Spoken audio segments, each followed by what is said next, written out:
I will run, I will climb, I will soar. I'm undefeated. Oh, jumping out of my skin, pull the cord. Yeah, I believe it.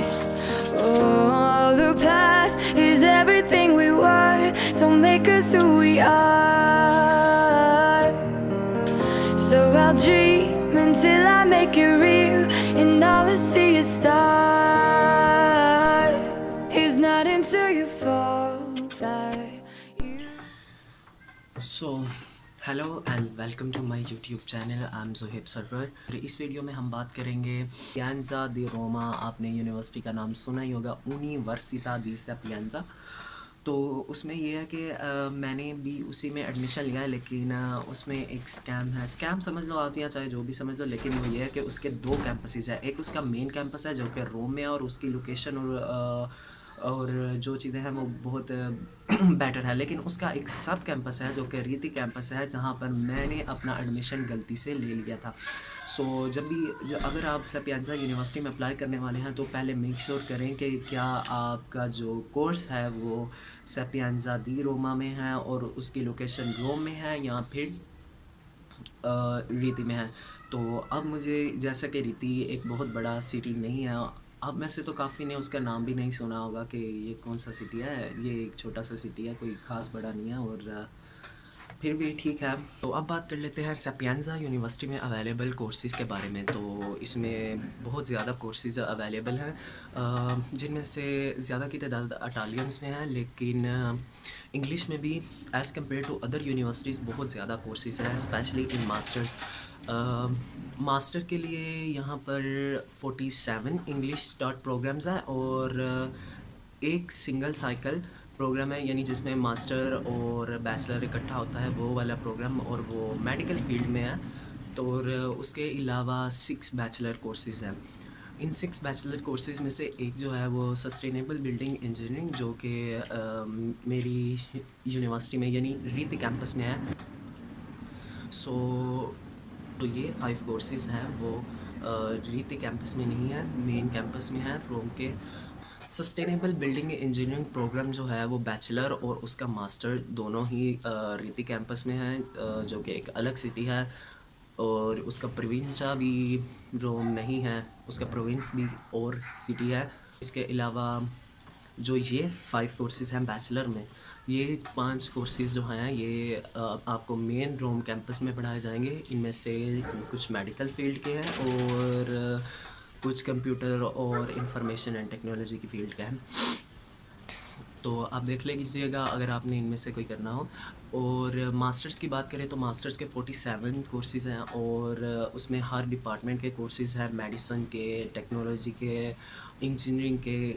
री engineering के बहुत ही variety में ज़्यादा हैं as compare to the other ones. बात करते चलें कि यहाँ पर अप्लाई करने के बारे में, तो अप्लाई करने की वैसे तो मेन डेट गुजर चुकी थी 15 जनवरी, लेकिन यूनिवर्सिटी ने उसे एक्सटेंड कर दिया है, और अब आप 10 फरवरी तक आप अप्लाई कर सकते हैं इस यूनिवर्सिटी के किसी भी कोर्स में। अगर बात की जाए यूनिवर्सिटी के रैंकिंग के बारे में, तो यूनिवर्सिटी वर्ल्ड की टॉप रैंक यूनिवर्सिटीज़ में से एक है, और ये जो है इस्टेब्लिश्ड हुई थी 1303 में, और इनके किसी पोप ने की थी।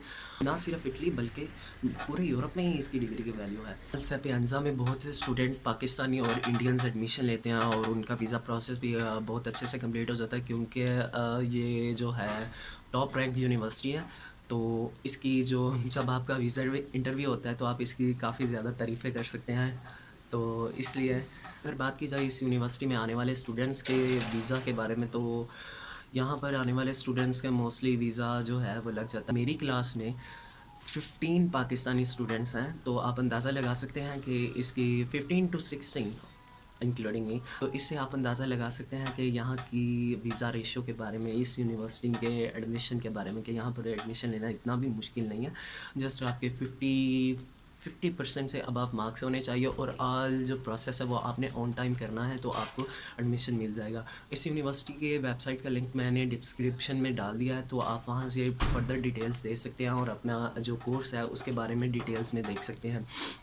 सो एक ओवरव्यू ये है कि ये यूनिवर्सिटी बहुत ही अच्छी है, और बस ये स्कैम मैंने ये वर्ड इसलिए यूज़ किया था क्योंकि ये मुझे खुद नहीं था पता, तो मेरे लिए स्कैम था, तो इसलिए मैंने बोला था कि स्कैम समझ लो आप, कि यहाँ का एक छोटा कैंपस भी है जिसमें मेरा एडमिशन हुआ है। तो आप ये देख लीजिए कि क्योंकि रोम में क्योंकि हम जो स्टूडेंट्स आते हैं यहाँ पर वो इतने भी अमीर नहीं होते कि वो हर चीज़ का खर्चा पीछे से मंगवाएं, लेकिन खुद भी उनको पार्ट टाइम जॉब वगैरह करनी होती है। तो पार्ट टाइम जॉब के लिए रोम जो सिटी है, रोम, मिलान और ऐसी बड़ी बड़ी सिटीज़, यहाँ पर इंग्लिश में जॉब्स जो है वो ज़्यादा जल्दी मिल जाती हैं एज़ कम्पेयर टू रीति और सयाना जैसी छोटी छोटी सिटीज़ की निस्बत। बात करें इस यूनिवर्सिटी का एडमिशन प्रोसेस किस वे में चलता है, तो सबसे पहले आप ऑनलाइन एप्लीकेशन करते हैं। जब आप ऑनलाइन एप्लीकेशन करते हैं, अगर आप उनके रिक्वायरमेंट्स को मीट करेंगे तो वो आपको प्री सिलेक्शन लेटर भेज देंगे। जो प्री सिलेक्शन लेटर है वो हरगिज़ भी एडमिशन लेटर नहीं है। तो वो ये होता है कि आपकी रिक्वायरमेंट्स मीट हो गई हैं और आप जो है वो है कि आपकी रिक्वायरमेंट्स मीट हो गई हैं और आपको एडमिशन मिल सकता है। तो जो रियल एडमिशन लेटर है जिसे प्री एक्सेप्टेंस लेटर कहते हैं, वैसे तो ये भी एक तरह से एडमिशन लेटर ही है, लेकिन वो रियल जो है वो प्री एक्सेप्टेंस लेटर है, वो जिसकी बेस पर आप अपना वीज़ा प्रोसेस चलवाएंगे और इस कंट्री में मूव करेंगे। तो वो जो है वो आपको जून जुलाई में जाके मिलेगा जब आपका प्री इनरोलमेंट प्रोसेस कंप्लीट हो चुका होगा। उसे प्री इनरोलमेंट लेटर भी बोल सकते हैं आप, उसे प्री एक्सेप्टेंस लेटर भी, एडमिशन लेटर भी, कुछ भी बोल सकते हैं, लेकिन वही मेन लेटर होगा यूनिवर्सिटी की तरफ से जो जिसकी बेस पर आपको वीज़ा मिलेगा, और वही आपने वीज़ा इंटरव्यू वाले दिन लेके जाना है और उसी के साथ आपने यहाँ पर ट्रैवल करना है। तो प्री इनरोलमेंट या फिर प्री एक्सेप्टेंस लेटर जो है वो किस सूरत में मिलेगा, अगर आपने यूनिवर्सिटी का एंट्री टेस्ट जो है वो दिया। तो एंट्री टेस्ट जो है वो एक तरह से फॉर्मेलिटी समझ लो, फॉर्मेलिटी टाइप है। मास्टर्स के स्टूडेंट्स के लिए भी होता है आई थिंक सो, लेकिन मेरा बैचलर है तो मुझे अच्छी तरह से पता है कि बैचलर वालों के लिए तो होता ही है।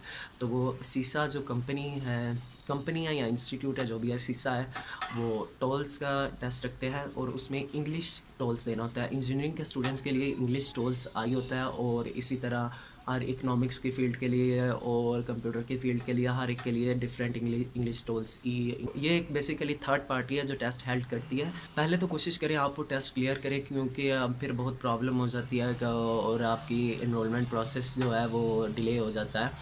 तो अगर आप वो टेस्ट नहीं दे पाते किसी सूरत में, क्योंकि उसकी साल में चंद ही डेट्स होती हैं, और इसके अलावा आप वो टेस्ट होम अपने घर पर भी दे सकते हैं, अपनी होम कंट्री में भी दे सकते हैं, क्योंकि वो सीसा टोल्स एट होम नाम के एक उनका वेब पेज है, वहीं पर भी आप उसकी बुकिंग कर सकते हैं और आप उसको अपनी कंट्री में बैठ के दे सकते हैं अपने घर पर। वो कुछ वे बता देंगे कि इस तरह से आपने कैमरा वगैरह का सेटअप करना है। It's not so difficult. मैंने अपने घर में ही दिया था जब मैं पाकिस्तान में था। और अगर आप वो टेस्ट नहीं दे पाते किसी वजह से या फिर, तो आपने फिर भी परेशानी होना, क्योंकि यूनिवर्सिटी आपका फिर एक प्राइवेट टेस्ट रख लेगी और आप वो टेस्ट देना होगा। लेकिन कोशिश करनी चाहिए कि वो आप वही टेस्ट दें, क्योंकि जो यूनिवर्सिटी टेस्ट लगी उसमें बहुत ज़्यादा डिले हो चुका होगा आपके इनरोलमेंट प्रोसेस में, और जब कल को आप कोई यूनिवर्सिटी वगैरह एक्सचेंज करना चाहेंगे तो जो दूसरी यूनिवर्सिटी होगी वो उस टेस्ट की रिक्वायरमेंट मांगेगी। सो इसलिए आपको वो टेस्ट देना बेटर रहेगा। सो इन शॉर्ट ये है कि ये यूनिवर्सिटी जो है वो बहुत ही ज़्यादा काबिल तारीफ़ है, क्योंकि ये आज से काफ़ी साल पुरानी है, इसकी बहुत ही स्ट्रॉन्ग हिस्ट्री है, ये और इसकी डिग्री की बहुत ही ज़्यादा वैल्यू है, और यहाँ पर वैरायटी ऑफ प्रोग्राम्स जो है वो as compare to other universities बहुत ज़्यादा है। और इसका जो मेन कैंपस है वो रोम में है, और रोम में भी कहीं साइड वगैरह पे नहीं, बल्कि मेन रोम सिटी के अंदर है। तो स्टूडेंट्स को अकोमोडेशन वगैरह के लिए भी और चीज़ों के लिए भी कहीं ज़्यादा दूर नहीं जाना पड़ता। कैंपस है वहाँ पर ऑन कैंपस फैसिलिटी है अकोमोडेशन की, लेकिन जो रीति कैंपस है वहाँ पर ऑन कैंपस अकोमोडेशन अवेलेबल नहीं है, तो आपको बाहर अपार्टमेंट पे या फिर रेंट पे कहीं पे रहना पड़ता है। और अगर बात करें तो फ़ीसिस के बारे में, तो इटालियन यूनिवर्सिटीज़ जो हैं वो फ़ीसिस वैरी करती हैं उनकी स्टूडेंट की इकोनॉमिक बेस पे, वो ईज़ी होता है, उसकी बेस पर आपकी फ़ीस जो है वो डिपेंड करती है। और जैसा कि हम लोग पाकिस्तान से आते हैं तो वहीं से फ़र्स्ट पे करते हैं या फिर यहाँ आते ही पे करते हैं, तो उस वक्त तक हमारा ईज़े वगैरह जो है वो नहीं बना होता, तो हमें जो है वो फ़ीस पे करनी होती है। तो पाकिस्तानियों के लिए जो फ़ीस है वो आलमोस्ट 1200 यूरोज़ है, और अगर आपकी लाजियो डिस्को स्कॉलरशिप है जैसे कि मेरी है, तो फिर आपको सिर्फ 186 यूरोस पे करना होते हैं, जो कि सिर्फ टैक्सीज होते हैं और उसमें ट्यूशन फ़ी नहीं होती। मींस कि आपकी स्टडी एक तरह से फ्री ही होती है as compare to other students जिनकी स्कॉलरशिप नहीं होती लाजियो डिस्को वाली। लाजियो डिस्को एक रीजनल स्कॉलरशिप है, इस पे मैं बाद में डिटेल वीडियो करूँगा। Okay, bye bye.